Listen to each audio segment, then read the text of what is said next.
I'm Zeta Jhanji. I'm lead data and analytics consultant, and I run the Women in HealthTech series at Digital Gurus. And today I'm joined by Ming Tang, who is the Chief Data and Analytics Officer for NHS E&I. Ming, it'd be really great to have an insight into what you do, as your role's recently changed, hasn't it?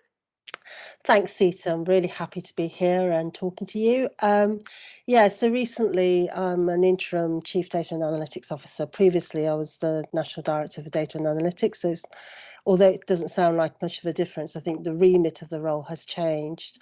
And the remit, really, I think about it in three different kind of categories. One is really making sure that NHS England and Improvement has all the data and analytics support that it needs as a service.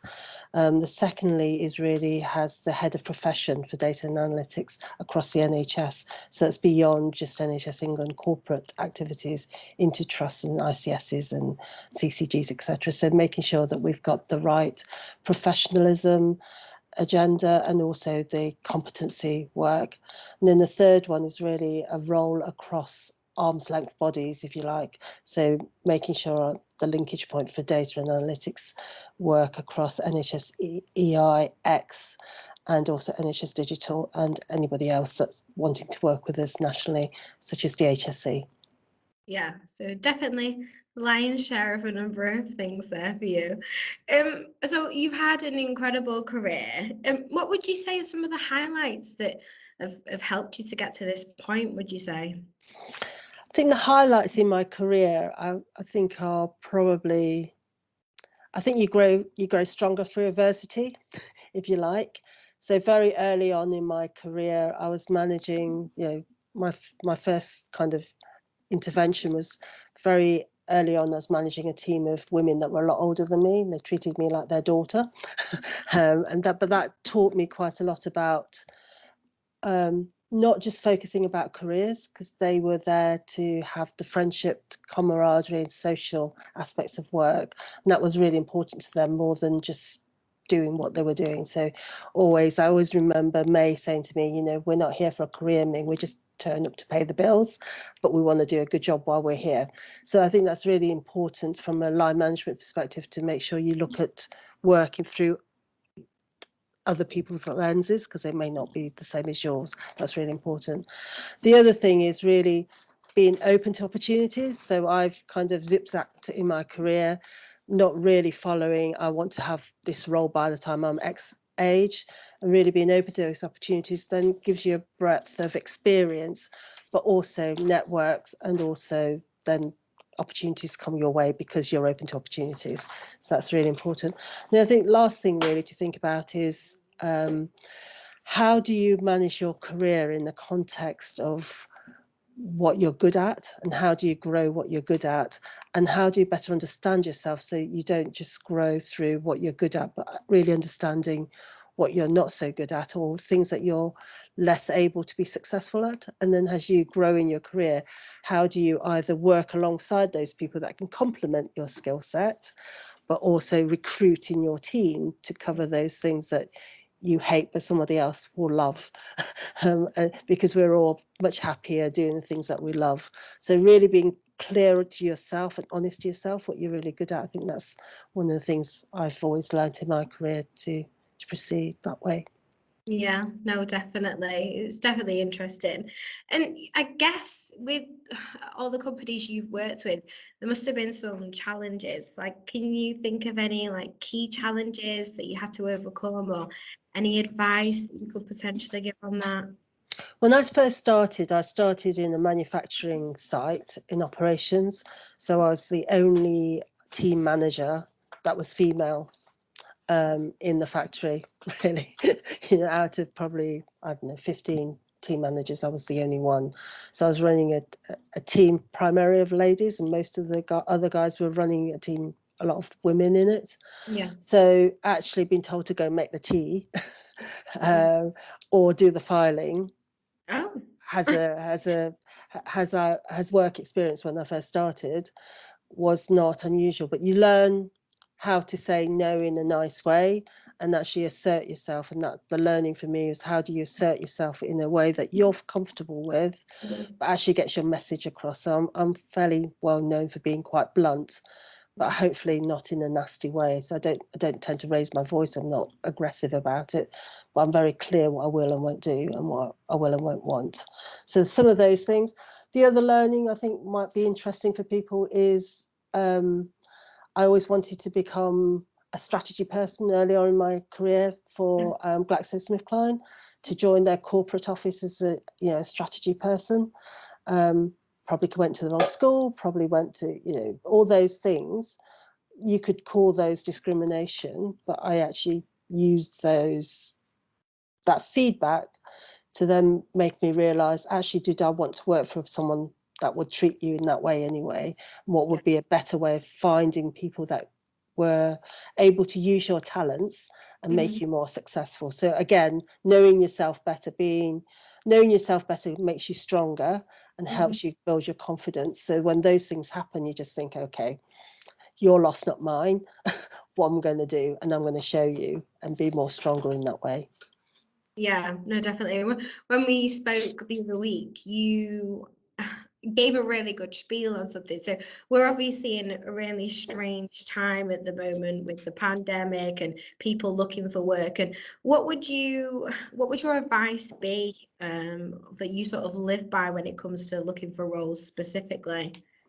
So it's two or three things I think about. One is, again, it's knowing yourself. What do you need to be successful?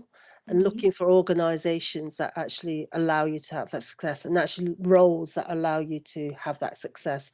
So I'm quite discerning when I go for interview or look at or role descriptions, and very much through interviews or discussions or with people, I would test out my tolerance level of certain things in a role that are no-goes. If a job has more than a certain percentage of certain things that I know I don't enjoy or I'm not so good at, I won't go for that role. Always look for who you're going to be working with, and making sure that the person you're going to work with will click with you. You've got similar values, and you can only do that through interviews and discussions. So be very brave when you're looking for a role to phone up the person and make sure that you talk to them, make sure you understand and you're comfortable, because only then will you be successful. So it's being a bit more discerning. I know it's difficult times at the moment, but then also, if you're desperate, I also understand that some people just need a job because they need money. Then actually take away what you can do in that job, because every job will have an opportunity lens, and making sure you take that experience and learn from that and use that and be open again to what other opportunities are coming along your way. Yeah, it is really, really good advice. So this is more on the data and analytics piece now. So what would you see as some of the next key trends in the NHS and health sector that people need to be aware of at the moment? What would you say?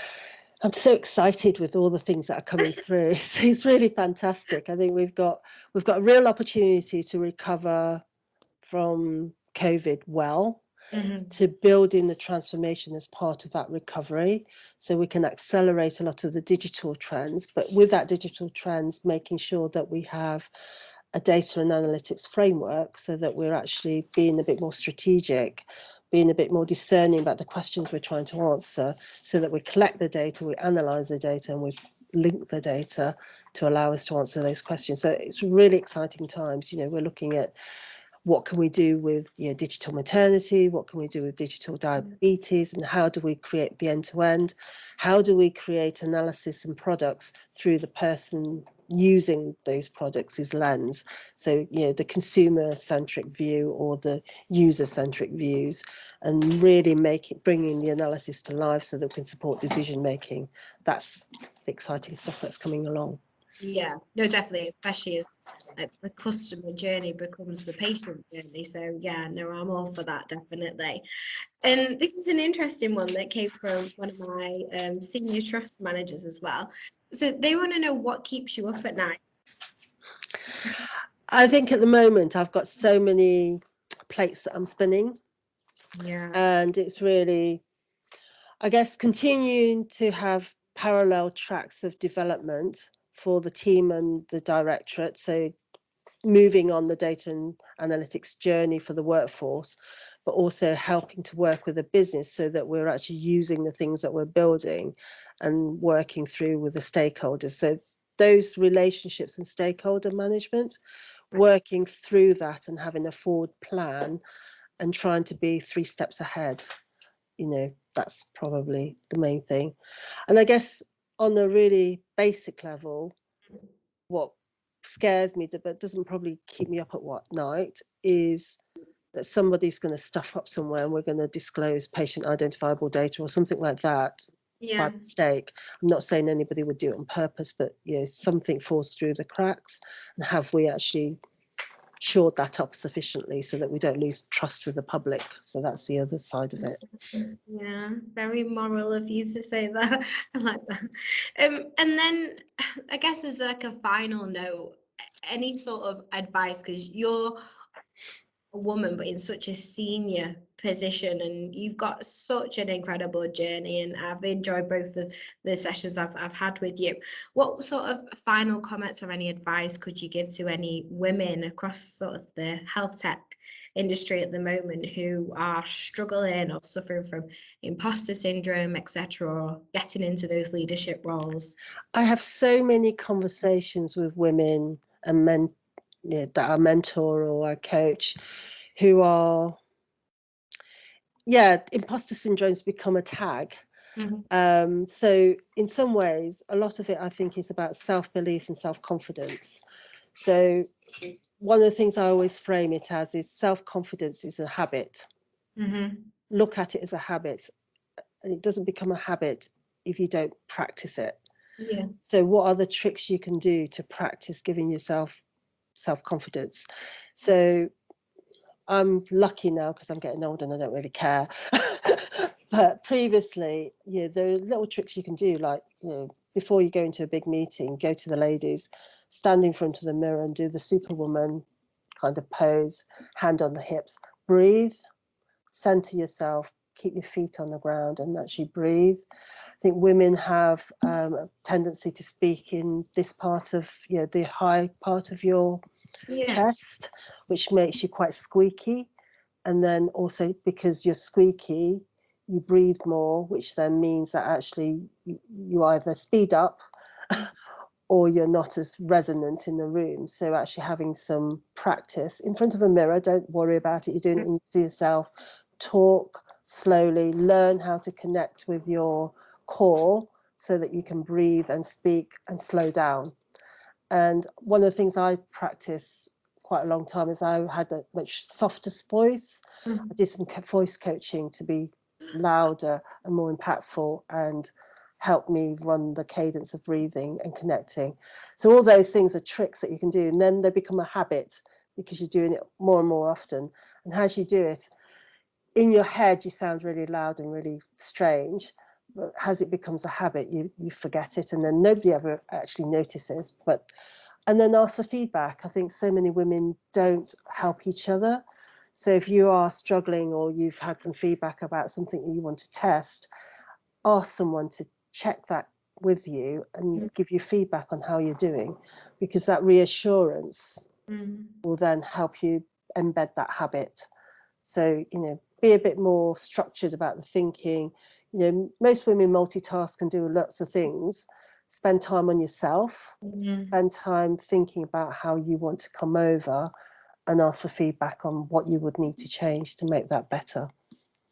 Yeah, no, definitely. No, I Sounds appreciate. really old now, don't I, Zeta? No, you just sound so wise, and everybody's going to take so much from it. So, no, I really, really appreciate that, Ming. It's been incredible learning about you and sharing your message. So, thank you so much. Thank you. Thank you for the opportunity to speak to you. Thank Great. you.